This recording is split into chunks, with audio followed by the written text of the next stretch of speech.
Hello guys, welcome back to audiobook 2 of class 11th biology chapter number 8 cell the unit of life। इस audio book में अपन करने वाले हैं 8.4.1 cell envelope and its modification के बारे में। इसके पहले सेल क्या होती है, किसने सेल के बारे में पहले बताया, किन किन लोगों ने सेल के बारे में अलग अलग चीज़ें बताई, सेल के कितने टाइप होते हैं, कितने वेराइटीज़ में पाई जाती है, बजाय उसके जो यूकैरियोटिक सेल है उसके कितने तरीके पाए जाते हैं वायरस वगैरह में, वो सब अपन देख चुके हैं। और उसके अलावा अपन प्रोकैरियोटिक सेल को भी डिस्कस कर चुके हैं। अब बात करेंगे 8.4.1 cell envelope and its modification की, यानी कि सेल एनवलप जो होता है अगर वो मॉडिफाई हो जाए तो वो कैसा दिखेगा। मॉडिफिकेशन मतलब कि जैसा अपन ने मॉर्फोलॉजी में पढ़ा था रूट के बारे में, कि रूट जो है न्यूमेटोफोर्स की, वो मतलब जो कीचड़ वाले एरिया में उगते हैं प्लांट्स, उनमें न्यूमेटोफोर का फॉर्मेशन करती है, ग्राउंड के ऊपर आती है ब्रीथ करने के लिए, उस तरीके का। हाँ, तो चलो स्टार्ट करते हैं।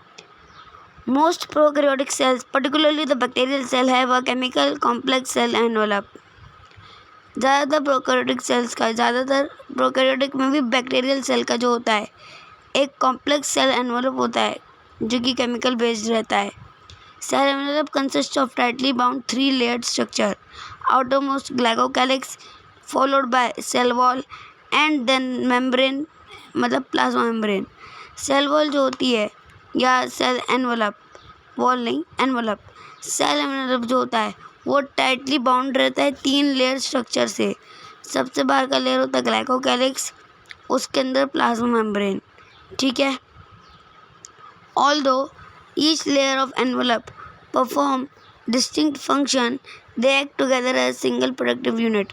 हालांकि ग्लाइकोकैलिक्स और प्लाज्मा मेम्ब्रेन के अलग अलग फंक्शन है, लेकिन अगर इनकी यूनिटी की बात करें तो ये एक साथ सिंगल तरीके से प्रोडक्शन का काम करते हैं। Bacteria can be classified into 2 groups on the basis of this difference in the cell envelope and manner in which they respond to staining procedure developed by ग्रामविज।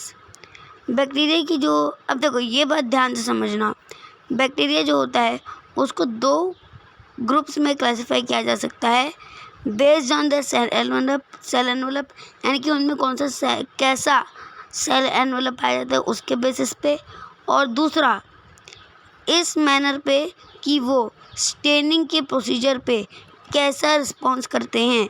यानी कि एक ग्रामविज नाम के एक साइंटिस्ट थे जिन्होंने सेल एनवलप को स्टेन किया और उसके 2 रिजल्ट्स निकाले। Those that take up gram stain are gram positive and those that do not are called gram negative. वो बैक्टीरिया जिनके सेल वॉल या सेल एनवलप ने जो ग्राम स्टेन था, जो ग्रामविज ने प्रिपेयर किया, उसको जिनने इनटेक कर लिया वो ग्राम पॉजिटिव क्योंकि उन्होंने ले लिया, और जिन्होंने रिजेक्ट कर दिया, इनटेक नहीं किया, वो ग्राम नेगेटिव बैक्टीरिया, ठीक है। अक्सर ग्राम पॉजिटिव क्या होता है, ग्राम नेगेटिव क्या होता है, उसमें कन्फ्यूजन होता है। तो असल में बात यह है कि जो ग्रामविज नाम के एक हमारे बंदे थे, इनने क्या किया, स्टेनिंग का प्रोसीजर किया जिसमें इन्होंने बैक्टीरिया के सेल के ऊपर ये स्टेन अप्लाई किया। जैसे ही इन्होंने ये स्टेन अप्लाई किया, जिन बैक्टीरियल सेल्स ने या जिन बैक्टीरियल के सेल एनवलप ने इस स्टेन को इनटेक कर लिया वो ग्राम पॉजिटिव, और जिन्होंने नहीं किया वो ग्राम नेगेटिव बैक्टीरिया। आगे बात करते हैं। Glycocalyx differ in composition and thickness among different bacteria. It could be loose sheath called slime layer in some. जो ग्लाइकोकैलिक्स होती है इसका कॉम्पोजिशन थोड़ा अलग हो सकता है, थिकनेस भी अलग हो सकती है दूसरे बैक्टीरिया के कंपैरिजन में। ये लूज शीथ का बना हुआ रहता है ज़्यादातर, जिसे स्लाइम लेयर कहते हैं। और एक बात, ये अगर थिक और टफ हो जाए तो इसको कैप्सूल कहेंगे, ठीक है। ये एक नोटेबल पॉइंट है। The cell wall determines the shape of the cell and provides strong structural support to prevent the bacterium from bursting or collapsing। Cell wall का काम क्या होता है, प्रोटेक्शन का। उसके अलावा ये उसको किसको, बैक्टीरिया की बॉडी को शेप प्रोवाइड करती है। क्यों भाई, देखो अगर तुम्हारे अंदर स्केलेटल सिस्टम नहीं होगा और सिर्फ मसल और ब्लड से मिलकर तुम्हारा सिस्टम बनेगा तो पहली बात तुम खड़े नहीं हो पाओगे, दूसरी बात तुम्हें कोई ज़ोर से मुक्का मारेगा तो तुम उसको सहन नहीं कर पाओगे, और तीसरी बात कि तुम्हारे बॉडी का कोई फिक्स्ड शेप नहीं रहेगा। मसल्स के बेसिस पर रहोगे तो खड़े नहीं हो पाओगे, गिर जाओगे, गिरने की वजह से स्ट्रक्चर नहीं मिलेगा। और तीसरा, अगर बोन्स रहेंगी, स्केलेटल मसल रहेगा, तो तुम्हें एक स्ट्रक्चर मिलेगा, स्ट्रॉन्ग सपोर्ट मिलेगा, साथ में मसल्स के साथ इंटरनल स्ट्रेंथ भी ज़्यादा मिलेगी। ठीक है, इसमें एक्सटर्नल मिल रही है, अपने केस में इंटरनल रहती है। Plasma membrane is selectively permeable in nature and interact with the outside world। जो प्लाज्मा मेम्ब्रेन होती है ये परमिएबल होती है। परमिएबल मतलब कि ये बाहर के जो एनवायरनमेंट में माइक्रो मॉलिक्यूल्स से माइक्रो ऑर्गेनिजम्स है उनके कांटेक्ट में रहती है। This membrane is similar structurally to that of eukaryotes. Eukaryotes के जैसी इसका स्ट्रक्चर रहता है। Special membranous structure is the mesosome, which is formed by extension of plasma membrane into cell। Cell के अंदर जब स्पेशल एक्सटेंशंस बन जाते हैं तो उनको मेसोसोम कहते हैं। These extension are in the form of vesicle, tubule और लैमेले। ट्यूब्स के फॉर्म में, वेसिकल के फॉर्म में, लैमेले के फॉर्म में ये पाए जाते हैं। They help in cell wall formation, जो सेल वॉल के फॉर्मेशन में मदद करते हैं, DNA रेप्लिकेशन में मदद करते हैं, डॉटर सेल्स यानी कि जो क्रोमोसोम है उसके डिस्ट्रीब्यूशन में मदद करते हैं। They also help in respiration secretion process to increase the surface area of the plasma membrane and enzymatic content. ये साथ ही साथ respiration, secretion, surface area increase करने में और एंजाइमेटिक कंटेंट का एक्सचेंज करने में हेल्प करते हैं। In some prokaryotes like cyanobacteria there are other membranous extension into the cytoplasm called chromatophore which contains pigment। कुछ बैक्टीरियाज मतलब कुछ प्रोकैरियोटिक्स जैसे साइनोबैक्टीरिया, इनके पास आउटर मेम्ब्रेन में एक एक्सटेंशन पाया जाता है साइटोप्लाज्मा में जिसको क्रोमेटोफोर कहते हैं, जो कि पिगमेंट कंटेनिंग एक्सटेंशन होता है। इसके अलावा साइनोबैक्टीरिया के बारे में अपन ने क्या क्या पढ़ा है चैप्टर नंबर 2 में, बायोलॉजिकल क्लासिफिकेशन। तो साइनोबैक्टीरिया की ये भी खासियत रहती है कि ये जो साइनोबैक्टीरिया है इनकी जो सेल वॉल रहेगी वो कैसी रहेगी, डेफिनेट शेप की कि इनडेफिनेट शेप की। देखो ज़्यादातर साइनोबैक्टीरिया के केसेस में अपन ने ये पढ़ा है कि एक तो साइनोबैक्टीरिया जो है ये क्या करते हैं कि इनकी सेल वॉल रिजिड होती है, मोटाइल होती है, फ्लैजेला प्रेजेंट होता है और इसलिए इनको ब्लू ग्रीन एल्गी कहते हैं क्योंकि इनमें क्लोरोफिल कंटेनिंग सिमिलर पिगमेंट पाया जाता है अल्फ़ा नाम से। ठीक है, तो साइनोबैक्टीरिया के बारे में इतना पता था जो अपन ने किसमें पढ़ा था, बायोलॉजिकल क्लासिफिकेशन में। लेकिन यहाँ वो क्या कह रहा है, इसमें एक अलग सा एक्सटेंशन पाया जाता है, यानी कि साइनोबैक्टीरिया में एक और पॉइंट जुड़ गया। उस एक्सटेंशन को अपन क्रोमेटोफोर कहते हैं जिसके अंदर पिगमेंट्स पाए जाते हैं। ठीक है, बैक्टीरियल सेल में भी मोटाइल और नॉन मोटाइल, मोटाइल और नॉन मोटाइल हो सकती है। अगर मोटाइल है तो कैसे रहेगी, फ्लैजेला प्रेजेंट होगा। If motile they have thin filamentous extension from the cell wall called flagella. Bacteria show a range in the number and arrangement of flagella। Bacterial flagellum is composed of 3 parts, filament, hook and basal body। जो bacterial flagellum होती है ये 3 part से मिलकर बनती है, filament, hook और basal body. The filament is longest portion and extend from the cell surface to the outside. जो फिलामेंट होता है वो लॉन्गेस्ट पोर्शन होता है जो कि सेल सरफेस के बाहर से, यानी कि सेल की जो सरफेस है उसके ऊपर एक्सटेंशन के फॉर्म में पाया जाता है। कई बार देखा होगा कि कुछ ऐसे बैक्टीरियाज दिखाते हैं जिनमें 2 मूंछ जैसी स्ट्रक्चर निकली हुई रहती है। ठीक है, डायनोफ्लैजेलेट्स है और कौन से हैं, फिर यूग्लिनोइड्स वगैरह हैं इनमें। तो ये क्या होते हैं, ये फ्लैजेला होते हैं जो मूवमेंट में और इनके प्रे को कैप्चर करने में हेल्प करते हैं। Bacterial flagellum is composed of 3 parts. ये 3 पार्ट से मिलकर बनते हैं, filament, hook and basal body. Filament is longest portion and extend from the cell surface to the outside. जो फिलामेंट होता है ये सेल सरफेस के ऊपर से एक्सटेंड होता है, बेसल बॉडी बनाता है और हुक का फॉर्मेशन करता है। Beside flagella, pili and fimbriae are also surface structure of the bacteria but do not play a role in motility. लेकिन ये मोटेलिटी में रोल नहीं प्ले करते। The pili are elongated tubular structure made of special protein. Fimbriae are small bristle-like structure fiber sprouting out of cell. In some bacteria, they are known to help attach the bacteria to rock in stream and also to the host tissue. Fimbriae अपन ने और भी कहीं पढ़ा है. Fimbriae होता है female reproductive tract के किसमें, जहाँ पे फेलोपियन ट्यूब एंड होती है वहाँ भी फिम्ब्रे पाए जाते हैं. फिम्ब्रे क्या होते हैं, फिंगर लाइक प्रोजेक्शन जो कि ओवम को पकड़ लेते हैं ओवरी से और वैक्यूम के ज़रिए फेलोपियन ट्यूब तक लाते हैं. यहाँ पर भी फिम्ब्रे का काम क्या है, पकड़ने का, अटैचमेंट करने का. तो ये जो फिम्ब्रे हैं ये बैक्टीरिया को रॉकी एरियाज़ में जो है ग्रिप बना के पकड़ने में हेल्प करते हैं. 8.4.2 ribosomes and inclusion bodies. In prokaryotes, ribosome are associated with the plasma membrane of the cell. Prokaryotes में राइबोसोम प्लाज्मा मेम्ब्रेन की सेल से जोड़े हुए रहते हैं.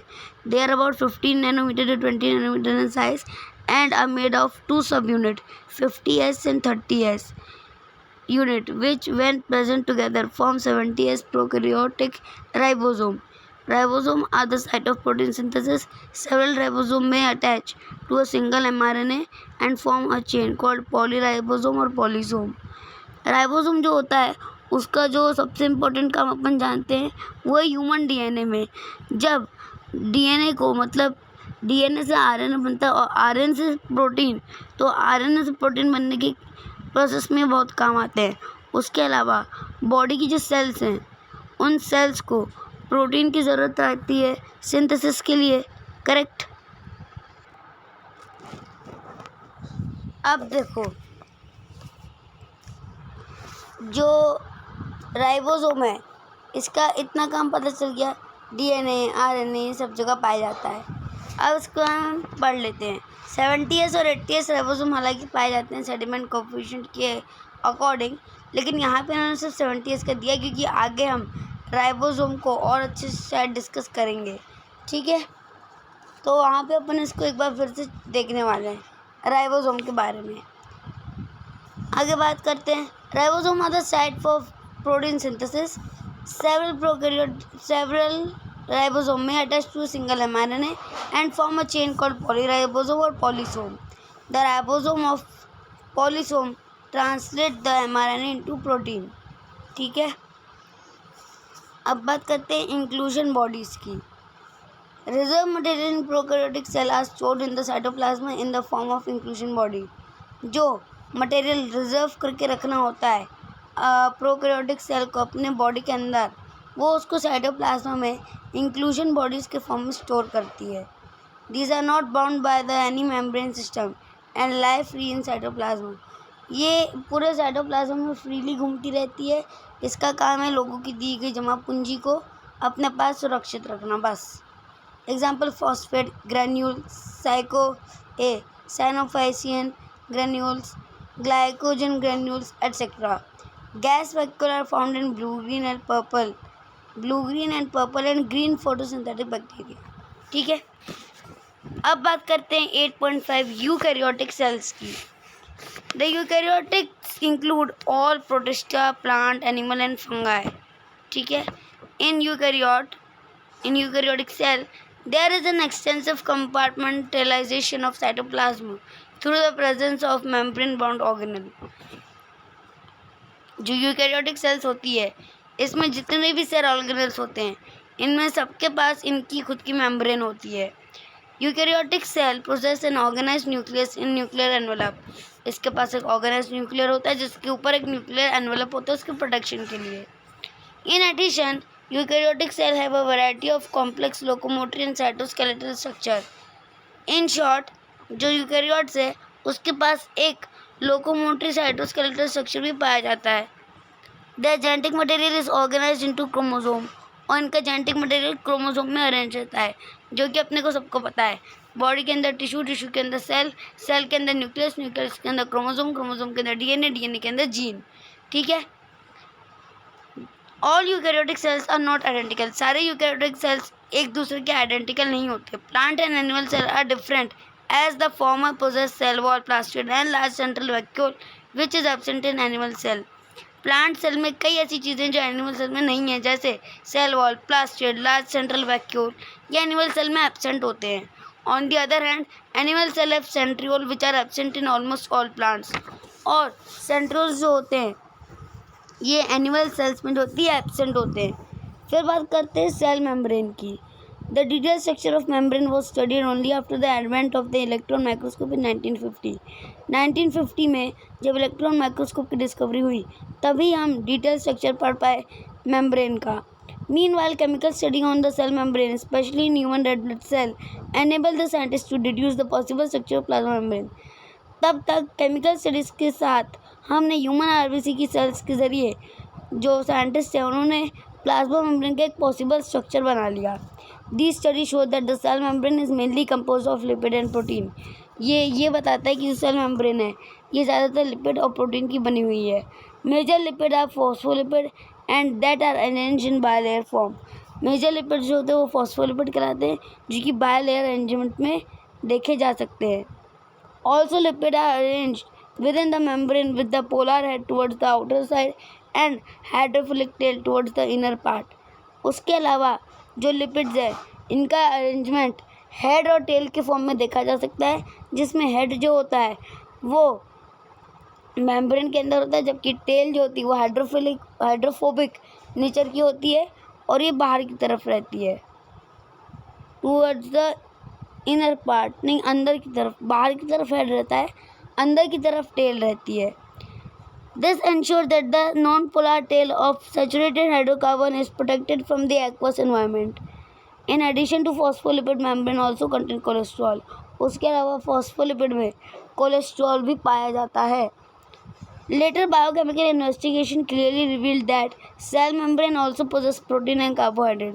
बाद में जो बायोकेमिकल इन्वेस्टिगेशन हुई उसने क्लियरली ये बता दिया कि सेल मेम्ब्रेन जो है प्रोटीन और कार्बोहाइड्रेट से मिलकर बनी है। Ratio of protein and lipid vary considerably in different cell type. In human being, membrane of erythrocyte has 52% of protein and 40% of lipid. Human beings में 52% प्रोटीन और 40% लिपिड से आरबीसी बनी हुई है। आरबीसी या एरिथ्रोसाइट्स या रेड ब्लड सेल भी इसको कहते हैं। इसके बारे में डिटेल में पढ़ेंगे आगे आने वाले chapter number 18 body fluids and circulation में, जो कि ऑलरेडी यूट्यूब पर डाल दिया गया है और वीडियो में भी और ऑडियो बुक के फॉर्म में भी, line to line. Depending on the ease of extraction, membrane protein can be classified as integral and peripheral.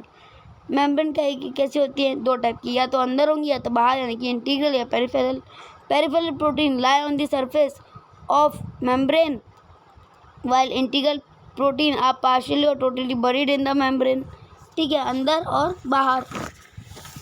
N improved model of structure of cell membrane was propose by Singer and Nicolson.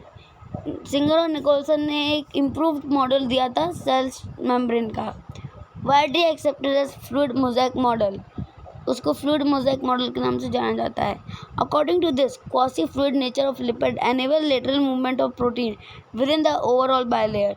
This ability to move within the membrane is measured as its fluidity. The fluid nature of membrane is also important from the point of view of function like cell growth, formation of intercellular junction, secretion, endocytosis, cell division, etc. Fluid nature होना ज़रूरी है membrane का, नहीं तो उसमें कई essential processes नहीं हो पाएंगी। One of the most important function of plasma membrane is transport of molecule across it. अब देखो, मैंने पहले भी बताया था अगर प्लाज्मा मेम्ब्रेन नहीं होगी तो मॉलिक्यूल्स का ट्रांसपोर्ट नहीं हो पाएगा, इसलिए प्लाज्मा मेम्ब्रेन का रहना ज़रूरी है ताकि एक से दूसरे सेल में या दूसरे टिश्यू के ऑर्गन के सेल में जो है तो अपन मॉलिक्यूल्स का ट्रांसफ़र कर सकें। Many molecule can move briefly across the membrane without any requirement of energy and this is called passive transport. इतना तो सबको पता है कि अगर बिना एनर्जी दिए कोई मॉलिक्यूल एक से दूसरे सेल में जाता है तो पैसिव ट्रांसपोर्ट कहलाता है। Neutral solute may move across the membrane by process of simple diffusion along concentration gradient from high concentration to lower. बाकी कुछ जो सॉल्यूट्स बचते हैं वो हाई टू लोअर कॉन्सेंट्रेशन का जो फिनोमेना है उसको फॉलो करके यहाँ से वहाँ होते रहते हैं। जैसे वाटर भी यहाँ से वहाँ हाई टू लोअर कॉन्सेंट्रेशन से ही मूव होता है। Movement of water bye diffusion is called osmosis. As the polar molecule cannot pass through the non-polar lipid bilayer, they require carrier protein of the membrane to facilitate their transport across the membrane. कुछ polar molecules होते हैं जो membrane को पास मतलब non polar lipid की जो bilayer है उसको पास नहीं कर पाते, तो इनको थोड़े से ट्रांसपोर्टेशन में मदद चाहिए रहती है, प्रोटीन कैरी करने में, ठीक है. A few ions or molecule are transported across the membrane against the concentration gradient. लेकिन जब कोई मॉलिक्यूल या आयन का ट्रांसपोर्टेशन कॉन्सेंट्रेशन ग्रेडियंट के रिवर्स में हो, हाई टू लो जाने की जगह लो टू हाई जा रहा हो, ठीक है, तब उसको एनर्जी की ज़रूरत लगती है, ठीक है. जब लो टू हाई जाता है तो एनर्जी की ज़रूरत लगती है. Such a transport is an energy dependent process in which ATP is utilized and is called active transport, जिसमें ATP यूज़ होती है और एक्टिव ट्रांसपोर्ट इस प्रोसेस को कहते हैं. जैसे सोडियम पोटेशियम पंप. अब बोलोगे सोडियम पोटेशियम पंप क्या है, इसी 11th क्लास का एक चैप्टर है तुम्हारा, ठीक है, न्यूरल कंट्रोल एंड कोऑर्डिनेशन. वहाँ तक रुक जाओ, फिर पता चलेगा सोडियम पोटेशियम पंप क्या है, ठीक है. अभी इतना जान लो, ब्रेन के अंदर जितने भी न्यूरॉन सेल्स हैं उनके बीच में अगर कम्युनिकेशन करना रहता है तो बहुत तेज़ी से करना पड़ता है, नहीं तो ब्रेन से कोई एक सिग्नल छूटा तो वो दिक्कत पैदा कर देगा. इसीलिए फास्ट प्रोसेसिंग हो सिग्नल्स की एक सेल से दूसरे सेल में, हायर टू लोअर हो या लोअर टू हायर, उसके लिए सोडियम पोटेशियम पंप का यूज़ किया जाता है. अभी इतना समझ लो, बाकी का जब चैप्टर पढ़ेंगे न्यूरल कंट्रोल एंड कोऑर्डिनेशन तब बताऊँगा, ठीक है. अब बात करते हैं 8.5.2 सेल वॉल की. As you may recall, non living rigid structure called the cell wall form an outer covering of plasma membrane of fungi and plant. Fungi और प्लांट की सेल वॉल जो होती है आउटर मेम्ब्रेन बनाती है. Cell wall not only give shape to the cells and protect the cell from mechanical damage and infection, it also help in cell to cell interaction and provide barrier to undesirable macromolecules. इतना सबको पता है मेरे ख्याल से. Algae have cell wall made of cellulose, gelatin, mannose and mineral like calcium carbonate, while in other plants it consists of cellulose, hemicellulose, pectin and protein. ये याद करने वाला पॉइंट है कि जो एल्गी होती है उसकी सेल वॉल कार्बोनेट मतलब कैल्शियम कार्बोनेट से बनी हुई रहती है, सेलुलोज से बनी हुई रहती है, कुछ मैनास गैलेक्टेंस से बनी हुई रहती है, जबकि प्लांट्स की ज़्यादातर सेलुलोज से बनी रहती है, लेकिन हेमी सेलुलोज, पेक्टिन, प्रोटीन ये भी अपना थोड़ा बहुत रोल अदा करते हैं. The cell wall of young plant cell, the primary wall is capable of growth which gradually diminish as the cell mature, and secondary wall is formed on the inner side of cell. अभी जो cell wall होती है young plants में, ये primary wall जो होती है ये कहलाती है. प्राइमरी वॉल जो होती है ये ग्रेजुअल सेल मैचुरेशन, ग्रोथ और सेकेंडरी वॉल के डेवलपमेंट में अपना रोल परफॉर्म करती है. The middle lamella is a layer mainly of calcium pectate which hold or glues the different neighboring cell together. The cell wall and middle lamellae may be traversed, ये traversed होना चाहिए था, by plasmodesmata which connect the cytoplasm of neighboring cell. ये जो middle लेमेले होता है layer, ये calcium pectate की बनी हुई रहती है जो होल्ड करती है, ग्लू करने का काम करती है नेबरिंग सेल्स को एक साथ, यानी कि आजू बाजू की सेल में कम्युनिकेशन जल्दी हो पाए. इसके लिए कुछ इम्पोर्टेंट टिश्यूज़ के अलावा कुछ ऐसे सिक्रीशंस भी होते हैं या ऐसी लेयर्स भी होती हैं जो सेल टू सेल इंटरेक्शन में हेल्प करती है, एक सेल को दूसरे सेल से जोड़ के रखने में हेल्प करती है. जैसे अभी पिछले चैप्टर में 7th वाले स्ट्रक्चरल ऑर्गेनाइजेशन एनिमल, अपन ने उसमें टाइट टिश्यू पढ़ा था, टाइट टिश्यू, लूज टिश्यू, ठीक है. तो उनका काम क्या था कि ये ग्लू प्रोवाइड करती है सेल के आपस में उनको चिपका के रखने में, ठीक है. इसी तरह इसका भी काम है.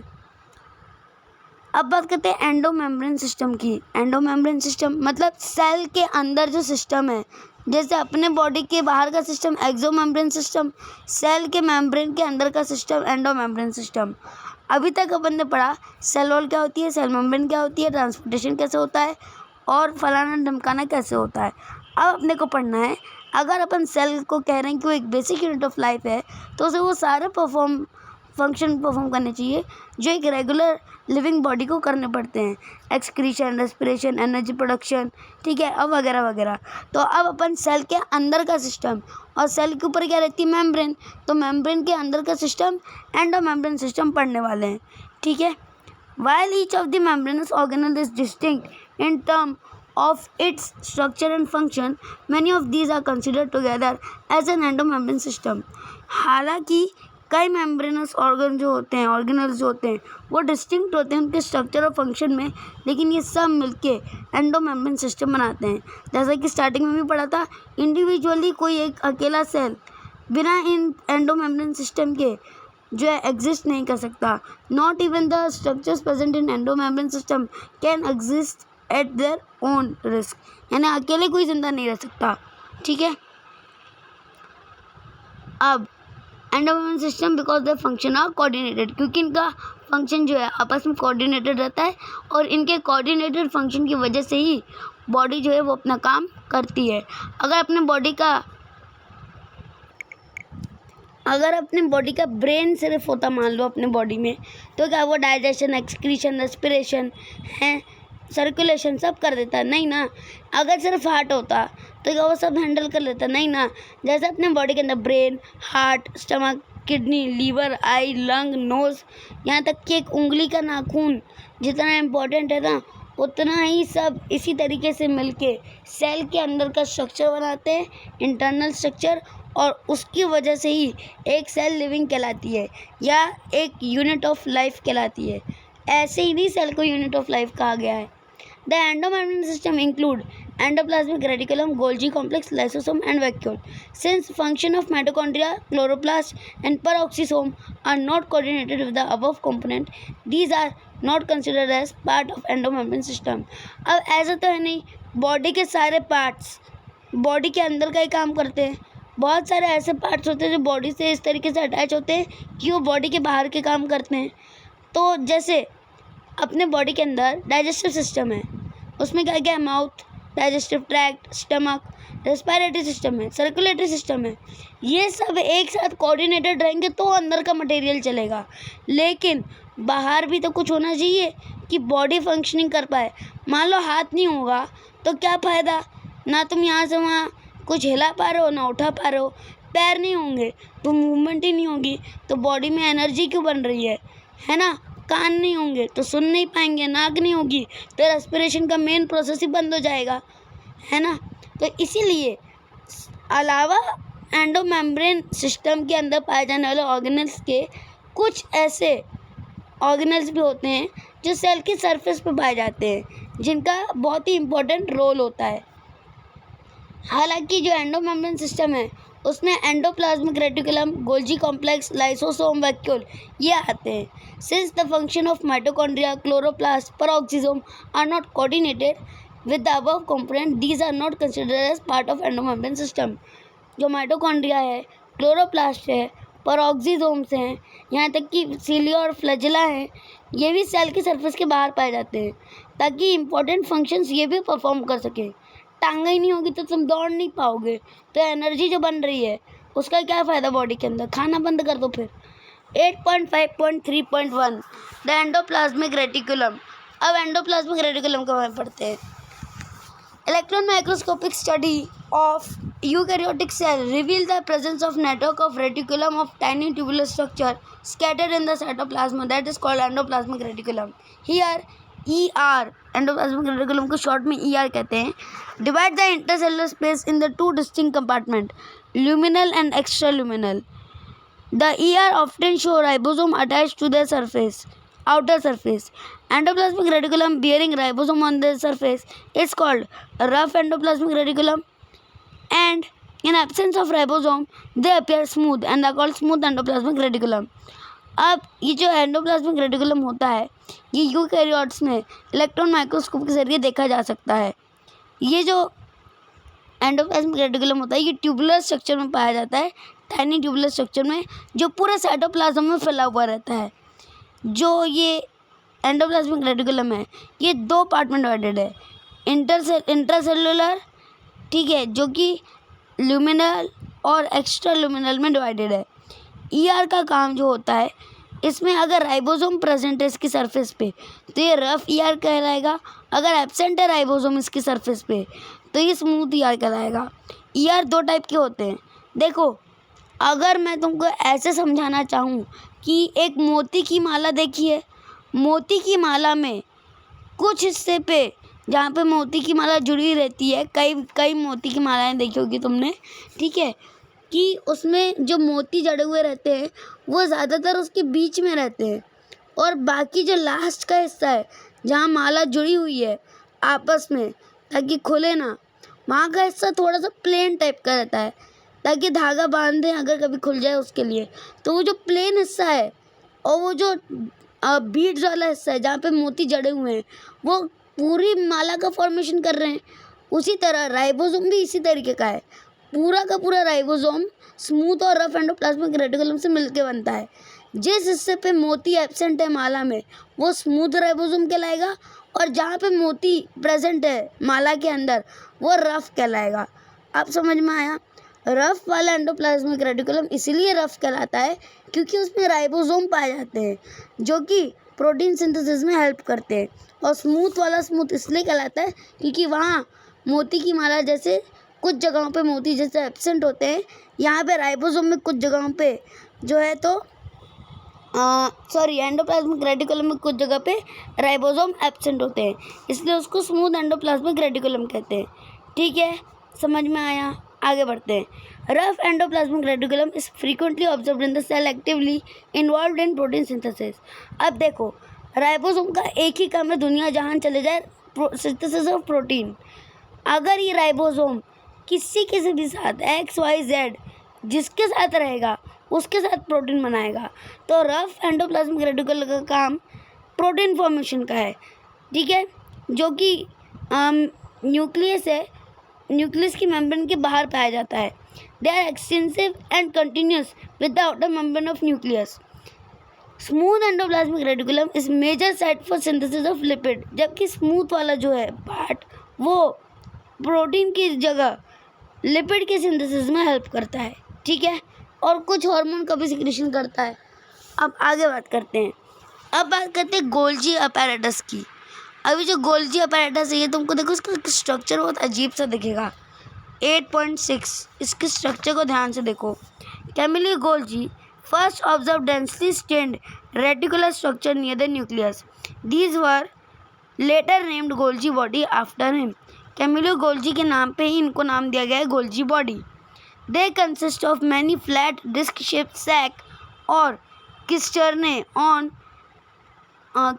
Of 0.5 to 1.0 micrometer in diameter. These are stacked parallel to each other, जैसे कि इमेज में देख सकते हो। The Golgi cisternae are concentrically arranged near the nucleus with distinct convexes or the forming phase and concave trans or maturing phase। ये maturing phase के form में या फॉर्मिंग फेज के फॉर्म में देखा जा सकता है। नाम थोड़े अजीब से हैं लेकिन क्या कर सकते हैं। The Golgi apparatus principally perform the function of packaging material. इसका काम होता है मटेरियल को पैक करना। कौन सा मटेरियल पैक करना? देखो, राइबोसोम का काम था प्रोटीन का सिंथेसिस करना, गोल्जी बॉडी का काम है मटेरियल को पैक करना। यानी गोल्जी बॉडी अपनी दुकान चलाता है, काहे की फैक्ट्री चलाता है, काहे की मटेरियल को पैक करने की। उसके पास जो भी मटेरियल भेजोगे उसको पैक कर देगा। Golgi apparatus principally perform function of packaging material to delivered either to the intracellular target or secreted outside the cell। क्योंकि गोल्जी बॉडी जो होता है उसे पूरे बॉडी का ट्रांसपोर्टेशन सिस्टम कहा जा सकता है।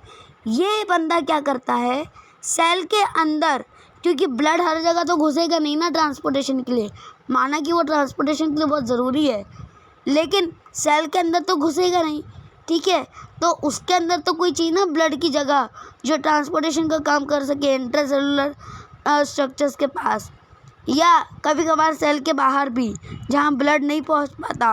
तो गोल्जी अपैरेटस क्या करता है, अपनी ट्रांसपोर्टेशन की फैक्ट्री चलाता है। यहाँ पे ये चीज़ों को लाता है, उसको चेक करता है, पैक करता है और फिर भेजता चला जाता है उनके दिए गए एड्रेस पे। Material to be packed in the form of vesicle from the endoplasmic reticulum fuse with the cis face of Golgi apparatus। अब ऐसा तो है नहीं कि गोल्जी apparatus को किसी अरे गहरे ऑर्गेनल ने बोला यार चॉकलेट मेरे लाइसोसोम को दे देना, या लाइसोसोम ने बोला कि ये वाला गिफ्ट माइटोकॉन्ड्रिया को दे देना तो गोल्जी बॉडी निकल जाएगा। इतना पागल तो है नहीं। तो ये ट्रांसपोर्ट क्या करता है, कुछ ऐसी चीज़ ट्रांसपोर्ट करेगा ना जिसमें इसको भी मुनाफा हो। तो ये क्या करता है, एंडोप्लाज्मिक रेटिकुलम जो क्या बनाता है, प्रोटीन सिंथेसिस का काम करता है। रफ एंडोप्लाज्मिक रेटिकुलम वो उस प्रोटीन के ट्रांसपोर्टेशन के पैसे लेता है, यानी कि गोल्जी apparatus का काम पूरे बॉडी में प्रोटीन का ट्रांसपोर्टेशन करने जैसा है। This explain why Golgi apparatus remain in close association with endoplasmic reticulum. और इससे पता चलता है कि क्यों गोल्जी apparatus एंडोप्लाज्मिक रेटिकुलम के इतने क्लोज है, ये रिलेशन क्यों बना के रखता है। बिजनेस करना तो रिलेशन बनाना पड़ेगा।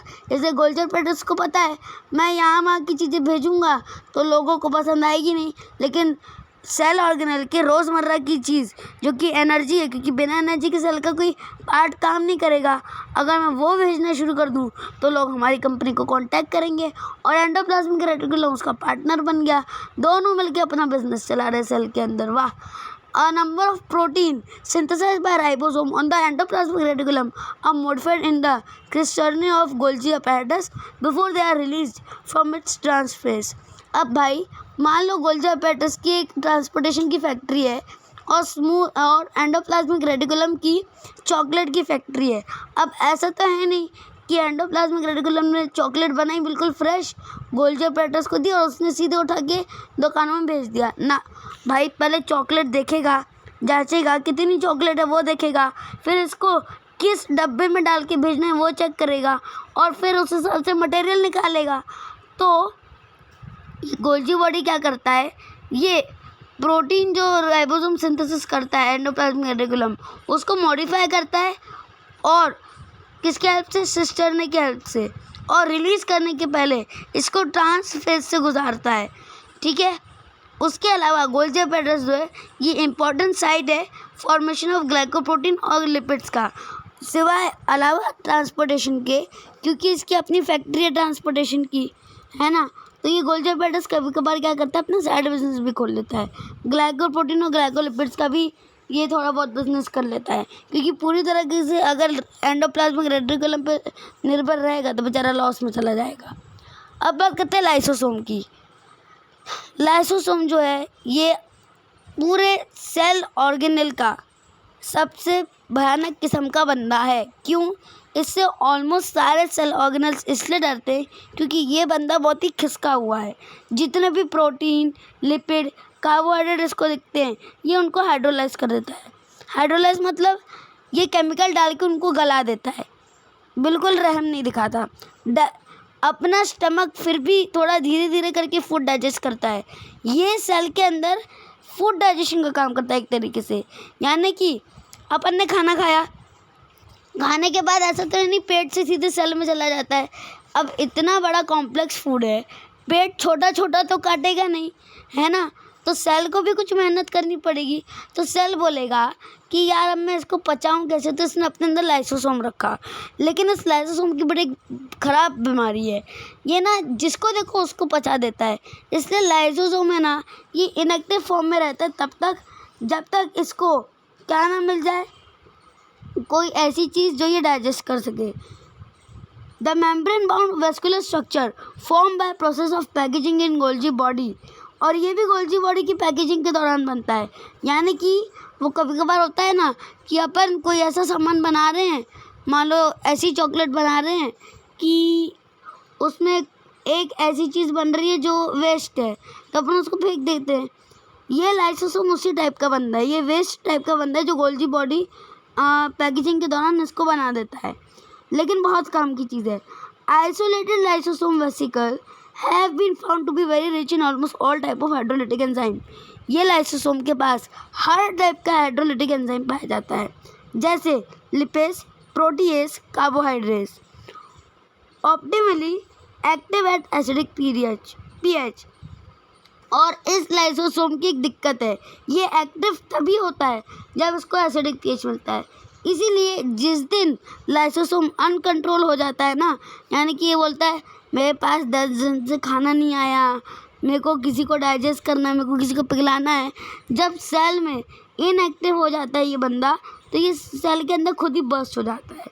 या कभी कभार चोट लगने पे लाइसोसोम इंजर्ड हो जाता है, तो लाइसोसोम के अंदर की जो ये हाइड्रोलाइटिक एंजाइम है ये पूरे सेल में रिलीज हो जाती है, जिसकी वजह से क्या होता है, जिसकी वजह से जो सेल के ऑर्गेनल्स है, चाहे जो भी हो, गोल्जी बॉडी हो, वैक्यूल हो, माइटोकॉन्ड्रिया हो, फलाना ढिमकाना कोई भी हो, सबको गला के अलग कर देता है।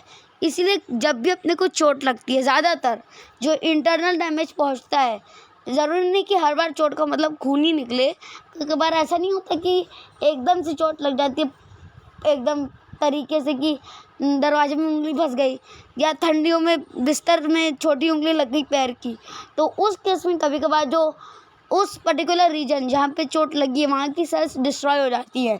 अब अगर डेड सेल्स, डेड है तो लिविंग कैसे है, डेड सेल्स अगर बॉडी में इसी तरीके से फ्लोट करेगी तो सड़ने लगेगी, और सड़ेगी तो इन्फेक्शन फैलाएगी। तो अब जब तक सेल जिंदा थी, इसके अंदर डाइजेशन का काम कौन करता था, लाइसोसोम, लेकिन सेल मरी तो सेल के साथ लाइसोसोम भी मर गया। अब बोल रहे इस सेल का क्या होगा, तो ऐसा थोड़ी है कि इस सेल के अपने पड़ोसी नहीं थे। इस सेल के जो अपने पड़ोसी थे ये क्या करते हैं कि जैसे मान लो सेल ए है, सेल ए के 3 पड़ोसी है, बी, सी और डी।